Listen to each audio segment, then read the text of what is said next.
तो जेन ने उसे जल्दी से अपने पास खींच लिया और उसका हाथ पकड़ लिया। लंबे दिन से थका हुआ जेन दाहिन के कंधे पर सर रखकर सो गया। समय बीतता गया और रेस्टोरेंट खाली हो गया। बस वे दोनों बचे थे। दाहिन के फोन की घंटी बजी, लेकिन उसने उसे शांत कर दिया क्योंकि वो जेन को जगाना नहीं चाहती थी। हालांकि घंटी ने उसे जगा दिया। उसका तरोताज़ा चेहरा देखकर दाहिन मुस्कुराई और पूछा कि वो कितनी देर सोया। जेन मुस्कुराया और जवाब दिया कि वो 3 दिनों में 4 घंटे सोया है, जिसमें वो 1 घंटा भी शामिल है जो उसने अभी झपकी ली थी।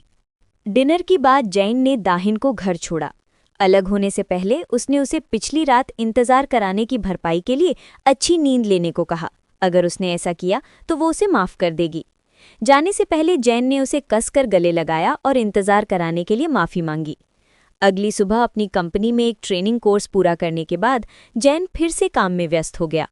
वो उस रात देर से घर लौटा। अनिश्चित था कि क्या उसने वास्तव में दाहिन के निर्देशों का पालन किया और पर्याप्त नींद ली। अगली सुबह जेन ने अपनी सौतेली माँ के लिए एक विशेष उपहार खरीदा। ये पहली बार था जब उसने उसे कोई उपहार दिया था और उसकी चमकती मुस्कान ने उसकी खुशी जाहिर की। ऑफिस वापस आकर उसने सप्ताहांत के लिए जल्दी छुट्टी की घोषणा करके अपने स्टाफ को आश्चर्यचकित कर दिया। उसकी पूर्व प्रेमिका फिर से प्रकट हुई और मिलने के लिए कहा। उन्होंने कॉफी पी, लेकिन उसका व्यवहार ठंडा और दूर का था। कैफे से निकलकर जेन दाहिन से मिला। वे रोलर स्केटिंग करने गए, हंसे और एक दूसरे के साथ का आनंद लिया। उस रात जेन अपने सामान्य बार में गया। अपनी ड्रिंक पीते हुए उसे याद आया कि स्केटिंग से ब्रेक के दौरान दाहिन ने उससे पूछा था कि क्या वो उससे शादी करना चाहता है। उसने इसे मजाक समझकर टाल दिया था, लेकिन उसके शब्द उसके मन में गूंज रहे थे। मिस्टर पार्क अपने बदकिस्मत दोस्त के साथ सहानुभूति जताने के लिए पहुंचे। अगली सुबह दाहिन अपनी सहेली की दुकान पर गई और पुरुषों को पसंद आने वाले उपहारों के बारे में पूछा।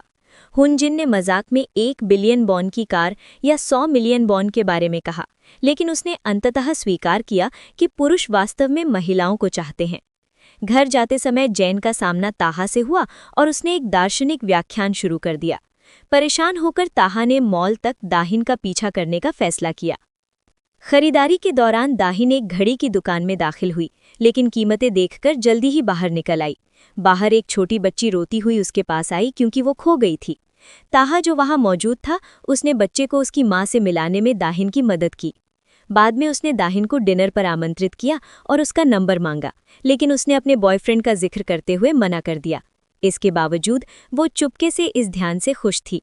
उस शाम दाहिन ताहा को जेन के होटल ले गई ताकि उसे उसके जन्मदिन पर सरप्राइज दे सके। पार्टी से खुश होने के बावजूद जेन अपनी उदासी नहीं छिपा सका क्योंकि उसे अपने मृतक भाई का जन्मदिन याद आ गया। उसके जीवन का सबसे खुशी का दिन सबसे दुखद दिन में बदल गया। उन्होंने एक यादगार फोटो खिंचवाई। जेन ने विश्वास दिलाया कि उसने 20 साल से अपना जन्मदिन नहीं मनाया था। दाहिन का उपहार एक टाई क्लिप था, जिसे उसने उसकी टाई को पास खींचकर और तुम मेरे हो कहकर पेश किया। जाने से पहले उसने उसे एक छोटा सा गले लगाया और एक हल्का सा चुंबन दिया। तो फिर तुम मुझे टाई गिफ्ट कर दो ना। जो मिल गया और मत पूछो। हाँ तो फिर ठीक है ना, तुम्हें मुझे वो देना चाहिए जो मुझे पसंद है। इतने सालों में पहली बार तो मुझे कोई गिफ्ट मिला है। गिफ्ट के बारे में कंप्लेन करना अच्छी बात नहीं है, लेकिन ये गिफ्ट मुझे जरूर चाहिए।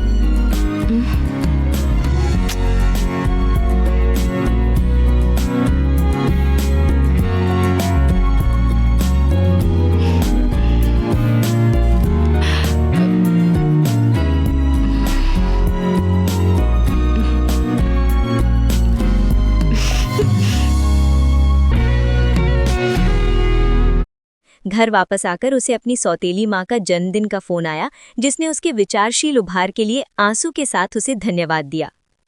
अगली सुबह एक मीटिंग के बाद जेन ने उत्सुकता से अपना फोन चेक किया। वादे के मुताबिक दाहिन को लेने जाने की योजना बनाई।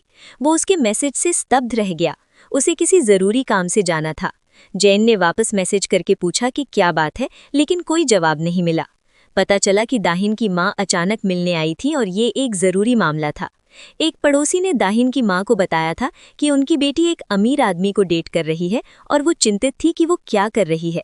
वो जांच करने आई थी। दाहिन ने अपनी माँ के सामने जेन के साथ 6 महीने के डेटिंग अनुबंध की बात कबूल कर ली। उस शाम जेन ने दाहिन को फोन किया। उसने सावधानी से जवाब दिया और उसे बताया कि कैसे उसके माता पिता चाहते हैं कि वो किसी साधारण व्यक्ति से शादी करे और सामान्य जीवन जिए। जेन हैरान था। अमीर होना अब एक समस्या थी। वो इस बात से चिढ़ा हुआ था कि वो हमेशा पहले फोन काट देती है और कभी खुद फोन नहीं करती। तभी उसे याद आया कि दाहिन ने कहा था कि वे 2 महीने में अलग हो जाएंगे। इस विचार ने उसे बेचैनी से भर दिया। अगली सुबह दाहिन ने अपनी माँ को टैक्सी में विदा किया। अपने अपार्टमेंट में लौटते हुए वो जैन को इंतजार करते देख हैरान रह गई। उन्होंने संक्षेप में बातचीत की, फिर कॉफी और सैर के लिए आमंत्रित किया। उन्होंने बाकी का दिन साथ बिताया और उस रात जैन ने उसका हाथ थाम लिया और वे किसी अन्य जोड़े की तरह बैठकर बातें करने लगे। अगली सुबह जैन ने दाहिन को एक और डेट के लिए फोन किया। उसने कहा कि वो व्यस्त है और उसे ढूंढने की चुनौती दी, क्योंकि वो हमेशा उसके पास जाती थी। जैन ने बिजली की गति से कपड़े बदले और रिकॉर्ड 1 मिनट 30 सेकंड में दाहिन की क्लास में पहुंच गया। वो किताबें पकड़े हुए अंदर आया और बच्चों के साथ क्लास में शामिल हो गया। स्कूल के बाद जैन दाहिन का इंतजार किया। 2 छात्र उसके पास आए और उत्सुकता से पूछा कि क्या वो उनकी टीचर का बॉयफ्रेंड है। इससे पहले कि वो जवाब दे, दाहिन ने आकर मना कर दिया, लेकिन जैन ने उसका विरोध करते हुए कहा कि वो उसका बॉयफ्रेंड है और बड़ों को बच्चों से झूठ नहीं बोलना चाहिए। दाहिन उसकी निडरता से दंग रह गई और जल्दी से बच्चों को वहां से ले गई। जब छात्र चले गए तो वे खुद बच्चों की तरह स्कूल के मैदान में खेले और एक भावुक चुंबन साझा किया। बताओ धक्का क्यों दिया?